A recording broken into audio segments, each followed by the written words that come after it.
Good morning 7th class. बेटा आज हम चैप्टर पढ़ेंगे ग्रामर का 6 चैप्टर शब्द रचना, पेज नंबर 46 पर। शब्द रचना में बेटा हमारे पास 3 टॉपिक है, उपसर्ग, प्रत्यय और समास। तो आज का जो हमारा टॉपिक होगा वो केवल उपसर्ग होगा, ठीक है। तो उपसर्ग जो होते हैं वो होते हैं जो शब्दों के या क्रियाओं के आगे लगते हैं, ठीक है। छोटे छोटे जो शब्दांश होते हैं, छोटे शब्द जो केवल क्रिया या शब्दों के आगे लगते हैं और जैसे ही वो जब लग जाते हैं तो उनमें कोई अर्थ परिवर्तन हो जाता है, उसे हम उपसर्ग कहते हैं, ठीक है। तो पेज नंबर 47 पर डेफिनेशन दे रखी है। जो शब्दांश किसी शब्द से पहले जुड़कर उसके अर्थ में विशेषता उत्पन्न कर देता है अथवा अर्थ में कोई परिवर्तन ला देता है उसे उपसर्ग कहा जाता है। तो हिंदी में 4 प्रकार के उपसर्ग होते हैं, संस्कृत के उपसर्ग, हिंदी के उपसर्ग या दूसरी भाषाओं से आए हुए कुछ उपसर्ग होते हैं। तो इस प्रकार के हम 4 प्रकार के उपसर्ग पढ़ेंगे। तो पहला जो होता है वो हमारे संस्कृत के उपसर्ग, जो हमने संस्कृत में भी उपसर्ग प्रयोग में करते हैं, वो होते हैं संस्कृत के उपसर्ग। हमने अभी ल्यप प्रत्यय पढ़ा था, त्वाक प्रत्यय, ल्यप प्रत्यय और तुमुल प्रत्यय। तो ल्यप प्रत्यय का एक नियम आता था जिसमें शब्द के या क्रियाओं के आगे अगर उपसर्ग लगेगा तभी ल्यप प्रत्यय लगता है, ठीक है। तो वो सारे हमने उपसर्ग भी पढ़े थे, जैसे आ प्लस गम प्लस ल्यप। तो गम के आगे जो आ लगा था वो उपसर्ग होता है। तो इसी प्रकार के जो संस्कृत के उपसर्ग हैं वो हम पढ़ेंगे। सबसे पहले आता है आ यानी तक या सब तरफ से। तो आ से शब्द बनेगा आयोजक, आहार, आजीवन, आरक्षण, आचरण, ठीक है। अब इसका एक नियम और होता है कि अगर हम इसको आ को हटा दें, ये जो उपसर्ग है इसको अगर हम अलग कर देते हैं तो पीछे जो शब्द बचता है वो भी एक मीनिंगफुल शब्द होता है। जैसे आयोजक, आ को हटाया, पीछे जो शब्द बचता है योजक, तो योजक एक मीनिंगफुल शब्द है, यानी किसी अर्थ विशेष को बताता है। इसी प्रकार से आहार, तो आहार में से भी अगर हमने आ निकाला तो हार जो शब्द है वो भी एक अर्थ विशेष को बताता है, ठीक है। नेक्स्ट आता है अति। अति से शब्द बनेगा अतिरिक्त, अतिवृष्टि, अतिशय, अत्यंत। अधि से अधिकरण, अधिकार, अधिसूचना, अध्ययन, अधीश। नेक्स्ट है अनु। अनु का मतलब पीछे। तो अनु उपसर्ग से शब्द बनेंगे अनुकरण, अनुग्रह, अनुभूति, अनुसार। तो ये जो हमने उपसर्ग पढ़े, अनु को जैसे हटाया तो पीछे जो शब्द बचे, जैसे अनुसार हमने शब्द लिया तो अनु को अगर हमने अलग किया तो जो सार है वो एक मीनिंगफुल शब्द होता है। फिर है अप। अप का मतलब बुरा।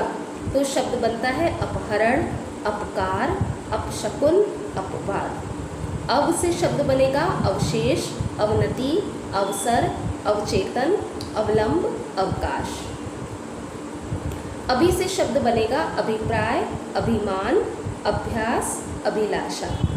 उत से शब्द बनता है उत्पत्ति, उत्कर्ष, उत्साह। उद का मतलब ऊपर, उत्कर्ष। उद से बनेगा उद्धार, उद्गम, उद्घाटन। दुर का मतलब और दुस दोनों का मतलब होता है कठिन या बुरा। तो दुर से शब्द होते हैं दुर्गम, दुर्बल, दुर्दशा, और दुस से शब्द बनेंगे दुष्चरित्र, दुस्साहस, दुष्ट। फिर आता है नी से नीचे, निषेध या रहित होता है, तो शब्द बनेंगे निकृष्ट, निषेध, निबंध, निवास। और निस या निर से शब्द बनेगा निष्फल, निर्गुण, निराकार, निश्चर। परि का मतलब आसपास या चारों ओर। शब्द बनेंगे इससे परिजय, परिजन, परिचय, परिधि, परिक्रमा। फिर सम से शब्द बनेगा संयुक्त, संगम, संवाद, संतोष, संस्कार। तो ये जो सम उपसर्ग है बेटा, इसमें जो ये म हलंत है, ये म कभी भी बीच में नहीं आएगा, इसका हम अनुस्वार के रूप में परिवर्तन कर देंगे, यानी कि जो ये म उपसर्ग है ये ऊपर बिंदी के रूप में चला जाएगा। तब जैसे सम प्लस युक्त बनेगा तो शब्द बनेगा संयुक्त। ये जो म हलंत है ये स के ऊपर बिंदी में परिवर्तन होकर शब्द बन जाएगा संयुक्त।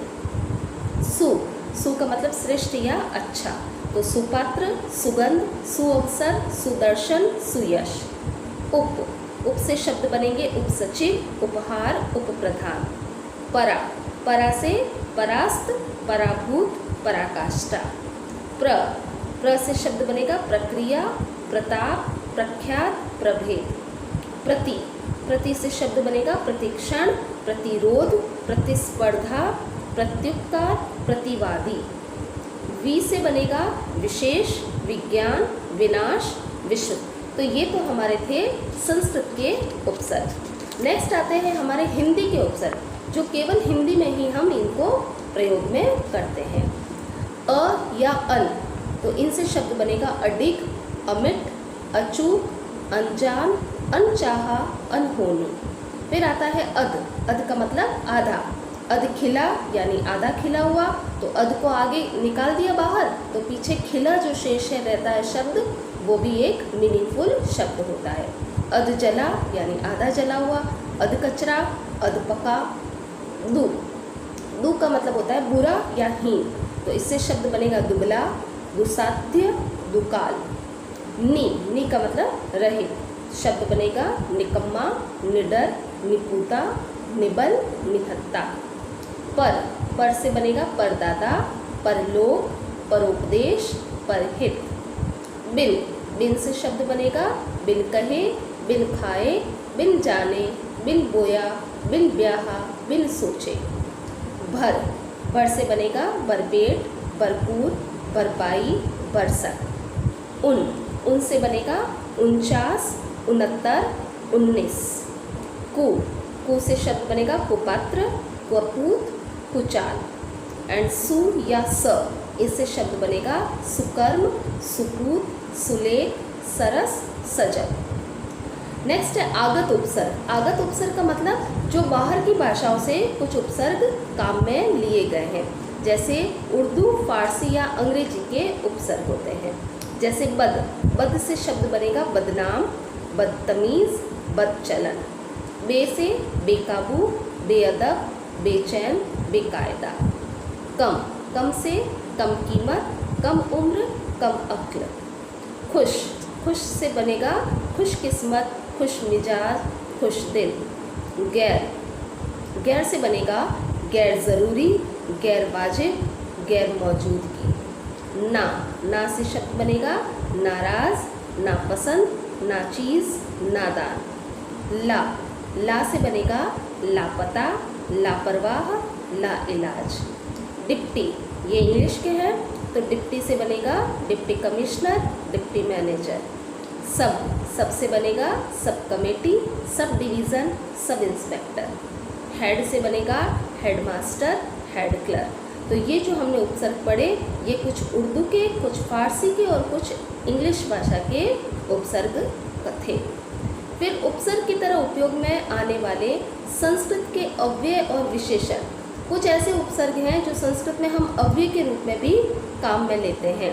अव्यय यानी जो अविकारी शब्द होते हैं, जो कभी नहीं बदलते, जो उपसर्ग भी होते हैं और अव्यय भी काम में लिए जाते हैं। जैसे अंतः या अंतर, तो अंतः से बनेगा अंतःकरण और अंतर से आएगा अंतरात्मा, अंतर्गत, अंतर्मुखी, अंतर्यामी। ये जो र आधा आता है, ये कभी भी बीच में आधा नहीं आएगा, तो ये चला जाएगा ऊपर, किसी भी आगे वाले शब्द के ऊपर रेफ में बदल जाएगा। फिर आता है पुनः और पुनर, तो शब्द बनेगा पुनरागमन। जैसे पुनर से बना र जो आधा है, तो ये र और आगमन का आ, तो र आधे में आ चला जाएगा, तो रा शब्द बन जाएगा और शब्द बनेगा पुनरागमन। पुनर्निर्माण, पुनर्जन्म, पुनरुक्ति, पुनर प्लस उक्ति, तो उक्ति का उ और पुनर का र, तो र जो आधा है र में उ चला जाएगा, तो शब्द बनेगा रू, पुनरुक्ति। फिर आता है स का मतलब सहित, सपरिवार, सकुशल, सचेत, सजीव, सतर्क, सजातीय, सकर्म। फिर आता है सत या सद, इसका मतलब होता है अच्छा। सच्चरित्र, सत्कर्म, सदाचार, सद्गुरु, सत्पात्र।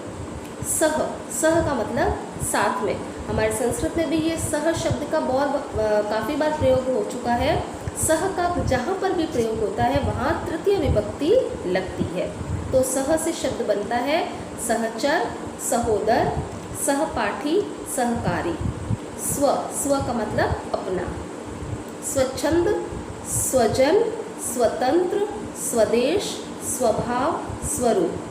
चिर, चिर का मतलब बहुत देर तक। चिरंजीवी, चिरकुमार, चिरस्मरणीय।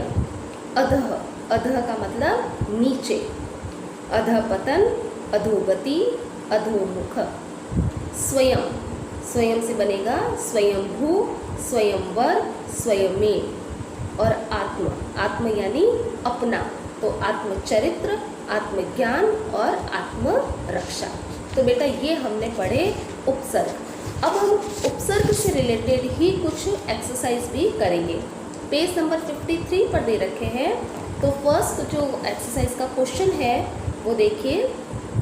कुछ उपसर्ग दे रखे हैं जैसे सद, सत, अन, अ, कु, सु, निर और दुर। इनको आपको उपसर्ग लगा के और कुछ शब्द दे रखे हैं, आपको एप्रोप्रिएट जो भी आपको उचित लगता है वैसा उपसर्ग लगा के और एक अर्थ युक्त शब्द बनाना है जिसका कुछ मीनिंग होता है।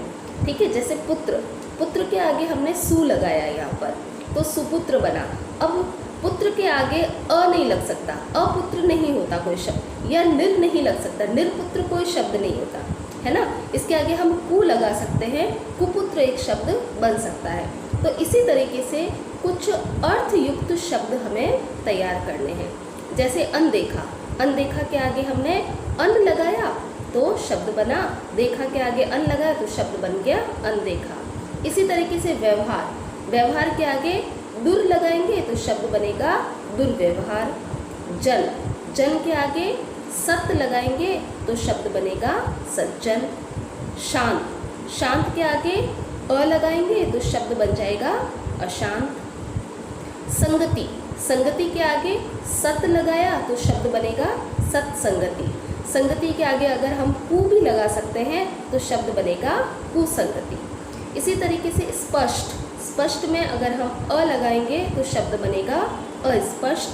सुना, सुना के आगे अ लगाएंगे शब्द बनेगा अनसुना।